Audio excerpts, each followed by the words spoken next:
Tahun 2004, partai-partai datang ke saya, Mas Rizal, dari segi visi, standar, track record, karakter, nggak ada yang bisa ngalahin Mas Rizal. Kita mau dukung. Saya bilang terima kasih. Tapi Mas Rizal, kita perlu oli, kita perlu logistik, bahasanya aja 12 biji tuh. Ya, variasi kata-kata itu. Berapa? Ya satu partai minta pada waktu itu 300 miliar. Kalau mau 20% itu 900 miliar. Itu 2004 loh. Nah mohon maaf Pak Jokowi. Pak Jokowi sih nggak punya duit waktu itu. Yang mula-mula nyukongin dia itu namanya Hashim, adiknya Prabowo, 80 miliar buat jadi gubernur. Itu sebulan sebelum Pilpres, Prabowo udah menang sekitar 5%. Mohon maaf, Taipan bawa uang cash ratusan miliar, dibikinlah acara musik di 5 kota, 10 kota gitu yang heboh. Akhirnya nama Jokowi naik.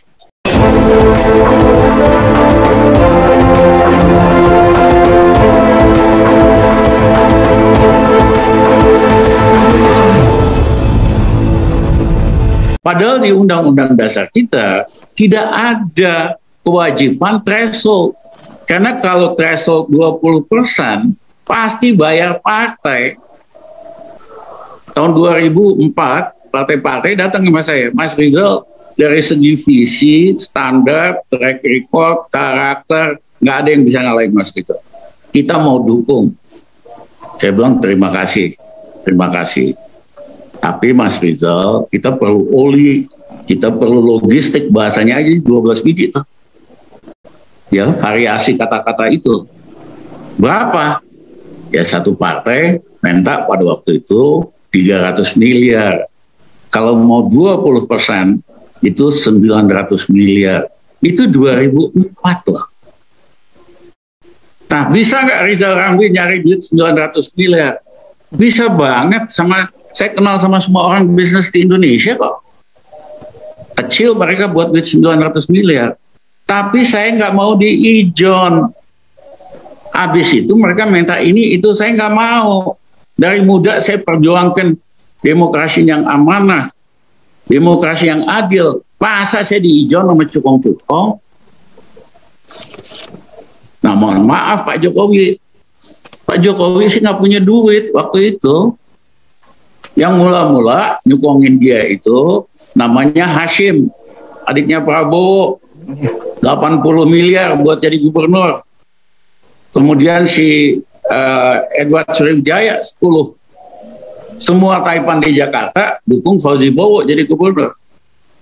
Tapi namanya Jokowi naik, akhirnya semua Taipan pindah. Mereka lah yang membiayain. Ya, sehingga pada menjelang pemilihan 2014, ya, itu sebulan sebelum Pilpres, Prabowo udah menang sekitar 5%.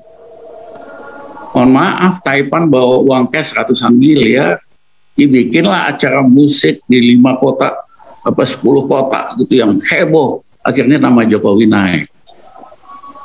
Harganya apa yang harus dibayar? Ya Jokowi mesti manut sama kepentingan bandar-bandar sama Taipan ini. Satu, dia kepengen buruh ditekan, dilaksanakan lewat undang-undang Omnibus Law. Yang kedua, soal lingkungan hidup, jangan terlalu ribet lah. Makanya digabungin kehutanan sama lingkungan hidup, padahal itu berbeda.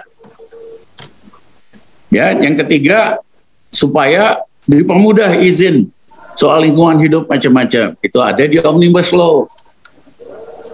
Yang keempat, harusnya semua tambang-tambang ini udah habis masa berlakunya tahun-tahun ini.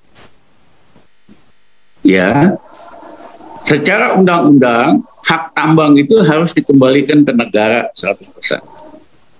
Cukong-cukong ini bilang enggak, diperpanjang 20 tahun ditambah opsi 10 diperpanjang 10 tahun dengan opsi 10 tahun lagi.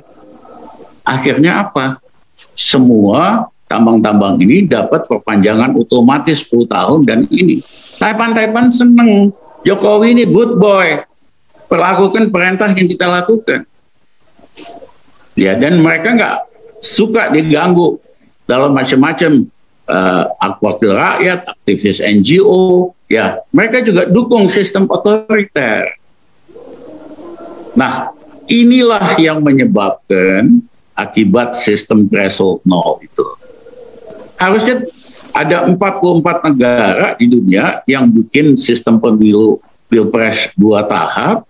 Kagak ada tuh thresholdnya. Tahap pertama barangkali calonnya ada 50, gak ada masalah. Rakyat aja yang nentuin siapa yang lolos buat 2 berikutnya tahap 2. Kita ini melanggar Undang-Undang Dasar 45 sistem threshold. Mahkamah Konstitusi itu menjustifikasi, melegalisasi sistem kriminal dalam politik Indonesia.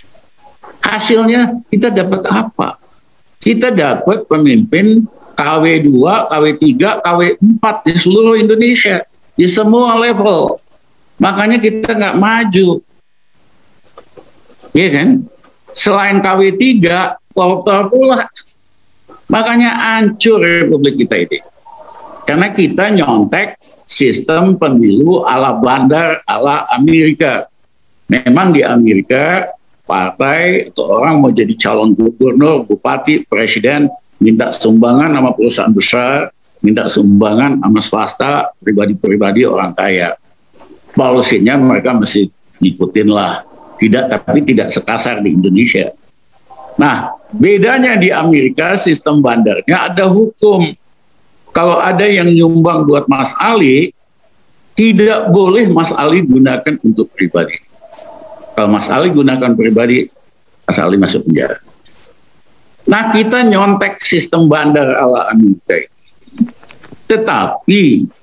Tetapi hukumnya nggak jalan. Banyakan sumbangan habis nilep di APBN, di APBD, di BUMN, ngakunya buat partai. Tapi saya cek yang masuk partai cuma 10%, 90%-nya ditilep sama anggota eksekutif sama legislatif ini. Makanya kehidupannya kaya raya di luar gajinya. Gitu. Nah, ini kita harus ubah demokrasi kriminal ini jadi demokrasi yang amanah, yang bersih dan amanah.